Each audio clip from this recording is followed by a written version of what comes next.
Hey, so this is one of the necklaces that we ended up, knotting. I kind of like put the little things, the hook and the other thing to get the hook the other day, and they are kind of like this. Although I think that it looks better when it's a little closer.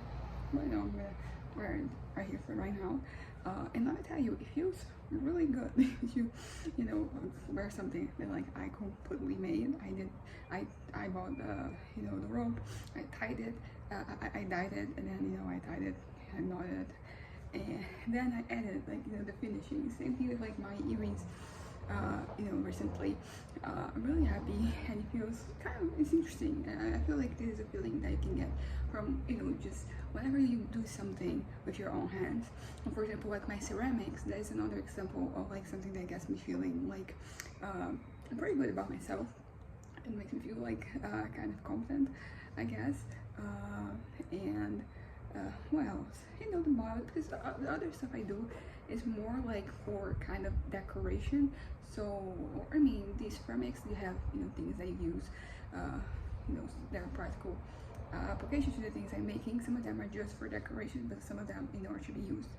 And I don't know, but it's still good. But I'm not carrying it around with me.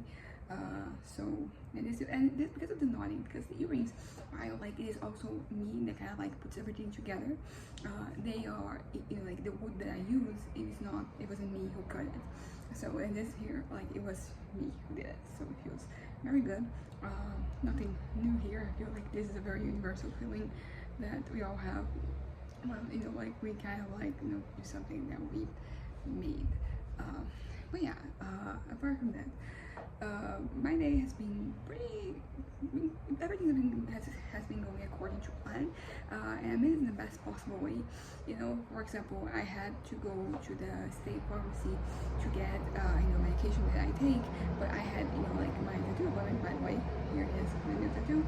And also I have a little Brazil, with like some items here. Let me just show it. So yeah, that's that. So like now I have a Brazil, and I also have an Italy. So this thing is complete. This one is like the most out there. I mean, kind of, because of all the tattoos I have, like I can kind of like put on clothing and then they kind of like disappear. But this one is going to be like a little bit harder to hide. But no, I'm not really trying to hide it. But yeah, so this is the design. I'm really happy with how it turned out. It is very pretty, very delicate. Not that like that is necessarily a criteria, but I'm really happy with how it turned out.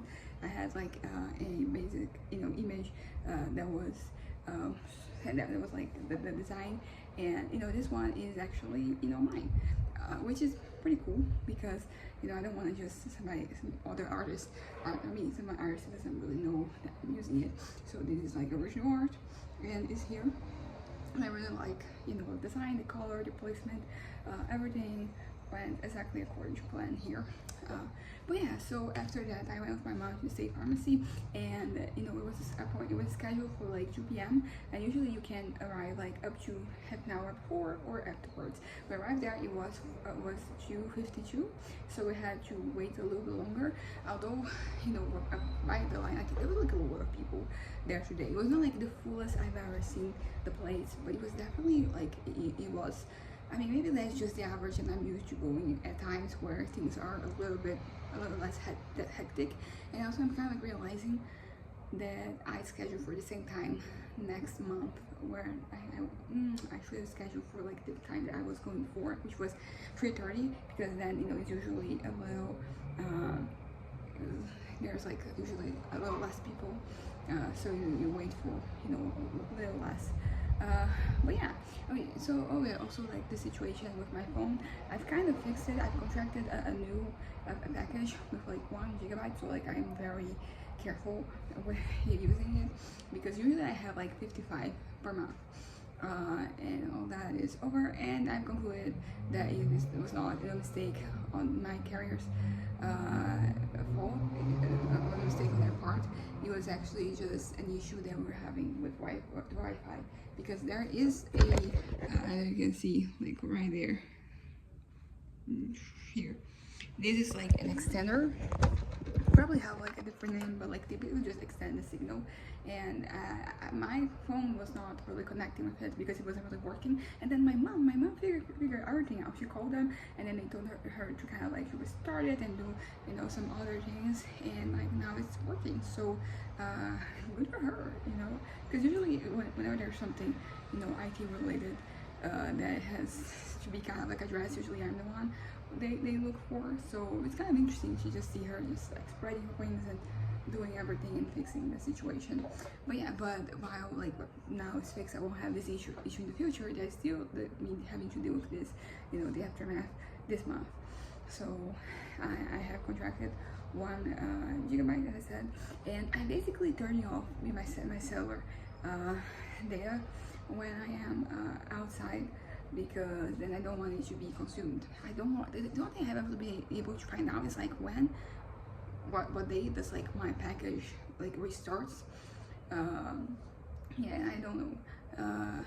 But yeah, but like that it's kind of taken care of. But because I did have a lot of internet, I wasn't really watching anything.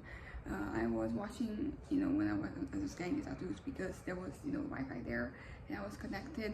And also I used the Wi-Fi to get, you know, the number that took me here home so I can pick up my mom before we went to the pharmacy. So yes, I am frustrated with this development. It kind of sucks, but I've already accepted it. So now I just have to wait until like the month. Hopefully, you know, like it is like the turn of the month, you know, it's going to get me my internet back, because it is, I mean, I think we all know how vital, you know, having access to the internet and how it is, you know, on your daily basis, particularly like on your phone. But it isn't until like it's no longer there that I kind of realized that you know how limited I am, you know, the amount of things that I can do. But at least, you know, Spotify it works offline, so I was listening to music. I wasn't like just there sitting and doing nothing, because that would have been like fucking awful, because we're there for 44 minutes before they you know, like they call our number. And yeah, also like, you know, a lot of like synchronicity, I would say, with the things, because basically we had because every 6 months you have to renew your access to, you know, the pharmacy and to the medication you're taking. And this is the month that we had to take the thing, and we had to, you know, like we ended up, you know, scanning, you know, one of them and getting two doctors of mine to filling both. And that was great, because there is like an option there where it's basically like if you're incapable, you can kind of like assign somebody else to pick up your medication. That's not the case for me, but you know, that's pretty much what we thought, you know, like it has to be done. But then we're talking to the clerk at the pharmacy, and she pretty much told us that like there's like a form they can fill with like other people. They can go and take the medication for you. So we ended up using the backup, like the document, you know, to kind of like renew my access. And then also we took 2 different prescriptions, and that was also great, because one of them, there was something wrong. I got it this week, but it says that basically the time of, you know, of arrival, it was like on January 9th. So basically it's kind of you know, it only on those prescriptions, they only last like a month, so it was expired. I mean, it did have the date of the date that we went there, which was the 21st, but it also had the date from, you know, January 9th, so they have to go with the earliest one. So if you didn't have taken like a second prescription, I would not really be able to get medication. So everything like worked out pretty well, in a way that because usually when things go wrong, like you acknowledge like the ways in which the things go wrong, in the way that things went wrong, and like what could have been done to prevent that, you know, those situations. But when everything goes right, you don't always acknowledge. I think it's actually important to acknowledge them whenever things they actually work, not only for, you know, a gratitude level, because I mean that is good for you, for your head, you know, it's good for your life, but also, I don't know, it kind of like it puts things into perspective, you know, like sometimes you focus too much, maybe not too much, but you focus more on the negatives than on the positives. So there is this, you know, imbalance with your perception. And I have a person who has a bit of a tendency to be a little pessimistic. So it's good for me to,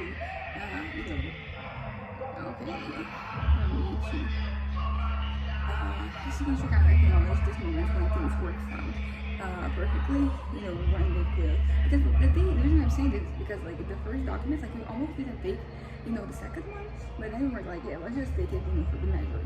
And it was so needed. If we hadn't brought it, then we wouldn't really been able to complete it, because there is a place in the form where you can say whether the person is capable or not, so there's yes or no. But if that is the case, you have to have like a document from like your doctor pretty much testing that you are not capable of doing things for yourself.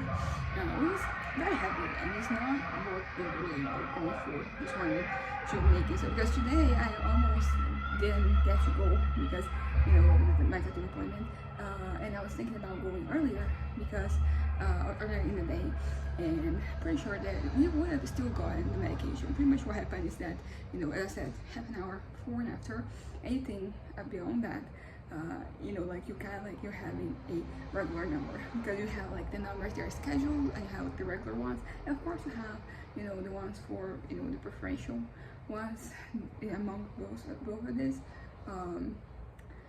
But yeah, but also like you have the one that is not scheduled, like you have one letter. The one that's scheduled, like it has like three different letters. There was R, there was my unscheduled was D, and there was R, there was A, and there was F. It was only like a couple. Like there was another one that was kind of like any, and then they went back and forth between calling the numbers. They usually get like on a roll from like one specific category. So for example, the R's, they'll get a lot of like numbers called, and then you have with other ones in between, and then you have like one just for the D's, and yeah.